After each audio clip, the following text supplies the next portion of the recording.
Hei!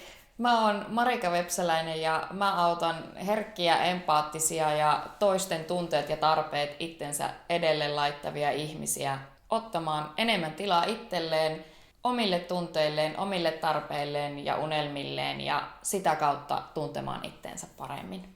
On tosi hienoa olla herkkä ja elää mukana toisten ihmisten kokemuksissa, mutta silloin kun toisten tunteisiin ja tarpeisiin menee liikaa mukaan, niin se alkaa helposti ylikuormittamaan meitä ja ottamaan meidän elämästä ihan liikaa valtaa. Mä kutun tällaista kykyä aistia toisten tunteita ja tarpeita ja sitten taipumusta mennä niihin niin kuin liikaa mukaan överiempatiaksi. Mä oon itse tosi herkkä ja aistin tosi helposti toisten ihmisten tunteita, tunnetiloja, tarpeita ja motiiveja ja otan niistä ihan liikaa vastuuta.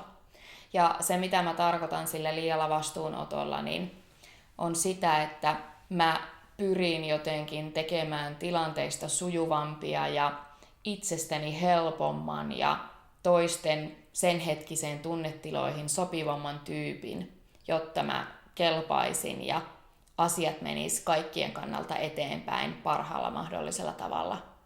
Ja mä oon uuvuttanut itteni tässä kierteessä monen kertaan niin työelämässä kuin sitten muissakin ihmissuhteissa.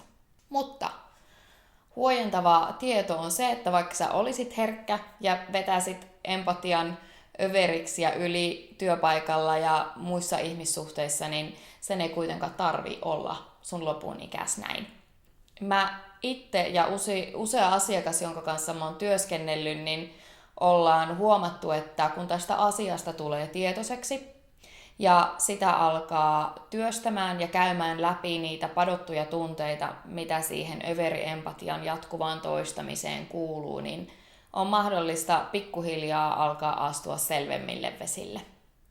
Ja kun alkaa astua selvemmille vesille, eikä aina enää automaattisesti ajattele, että täytyy taipua toisten tunteisiin, tarpeisiin, haluihin ja motiiveihin, jotta kelpaa ja voi niin kuin lunastaa paikkansa täällä maailmassa ja ihmissuhteissa, niin alkaa aueta omasta itsestä lisää tilaa niille omille tunteille ja mitä minä haluan ja mitä mä haluan tässä elämässä seuraavaksi kokea ja minkälaisia visioita ja haaveita mulla on, joiden eteen mä haluan lähteä tekemään töitä.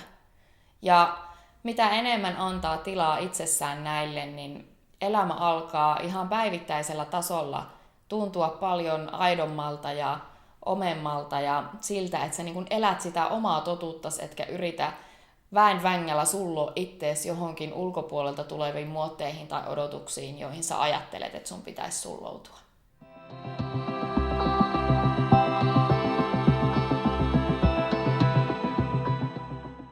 Se, mistä tämä tällainen överiempaattinen ajattelun ja tuntemisen ja toiminnan malli juontaa juurensa, niin on lähes poikkeuksetta sieltä meidän elämän varhaisvaiheesta ja lapsuudesta.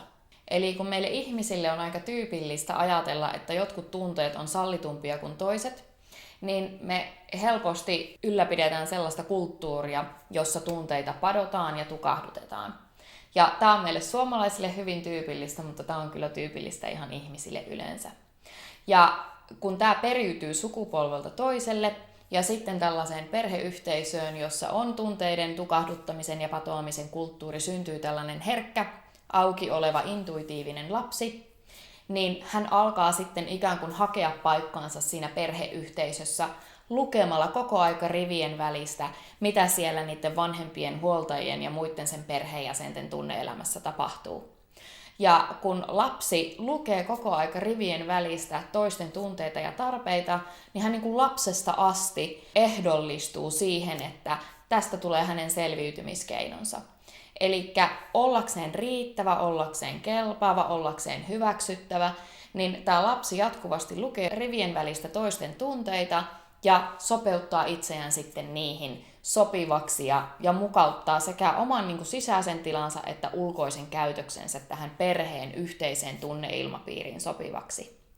Ja auta armias, jos tämä lapsi sitten vielä, joka on hyvin voimakkaasti tunteva itsekin, yrittää tällaisessa tunteiden patoamisen kulttuurissa olla kaikkinensa mitä se on ja ilmaista itseään kaikkine tunteineen, niin hän sitten saa osakseen hyvin usein torjuntaa ja erilaisia kommentteja siitä, että no älä nyt viitsi toimia noin ja voisitko nyt niin kuin pitää mölyt mahassasi tai mene siitä, että ei kukaan jaksa kuunnella tuollaista, vaikka sillä lapsella saattaisi olla hyvin tärkeää ilmastavaa niiden omien tunteidensa kautta. Eli se lapsi ohjelmoituu lukemaan rivien välistä toisten tunteita ja sopeuttaa sen oman tunneelämänsä ja toimintansa sitten niihin sopivaksi.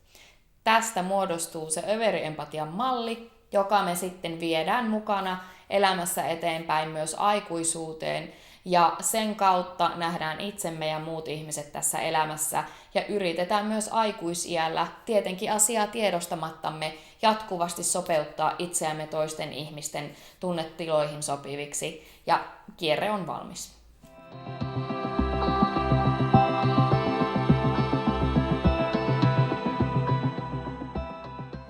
Vaikka tämä tämmöinen överiempaattinen toimintamalli voikin tuntua meistä hyvin tutulta ja turvalliselta, niin sen takana on myös paljon hienoja asioita, joita kannattaa tutkia. Ja meidän ei todellakaan tarvitse olla loppuelämäämme överiempaattisia tunnesuodattimia, jotka aina laittaa toisten tunteet ja tarpeet omiensa edelle. Kun lähtee tutkimaan itteensä vähän tarkemmin, niin sieltä voi aina löytyä asioita, jotka ei ole niitä kaikista miellyttävimpiä ja kivompia. Ja ne kuuluu tällaiseen itsetuntemuksen syventämisen matkaan.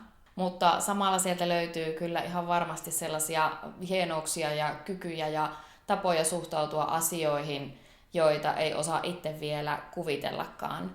Ja ne kokemukset, mitä meillä on tähän mennessä ollut, niin tuskin vetää vertoja sille, mitä sieltä överiempatian ja ylivastuullisuuden takaa sekä sinusta että minusta jatkuvasti voi löytyä lisää.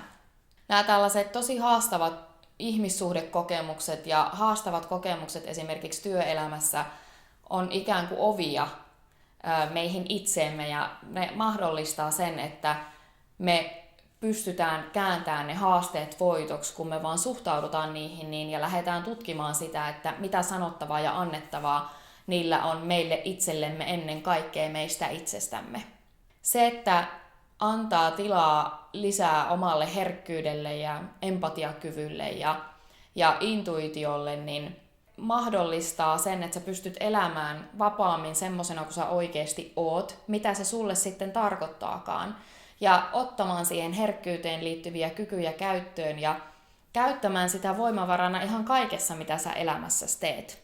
Ja kun sä toimit näin ja annat itsellesi luvan ja enemmän vapautta olla kaikkea, mitä sä oot, myös kaikkine niiden tosi voimakkaine tunteines, joita sä oot mahdollisesti tähän mennessä padonnut, sun kokemus elämästä ja mun kokemus mun elämästä on muuttunut paljon vapaammaksi. Ja mä koen, että mulla on mahdollisuus ihan päivittäisessä arjessa seurata paljon vahvemmin ja aidommin ja rehellisemmin sitä, mitä mä olen sen överiempatian ja ylivastuullisuuden takana ja mitä musta nousee jostain paljon syvemmästä paikasta, kun mä oon niin kun osannut ajatellakaan.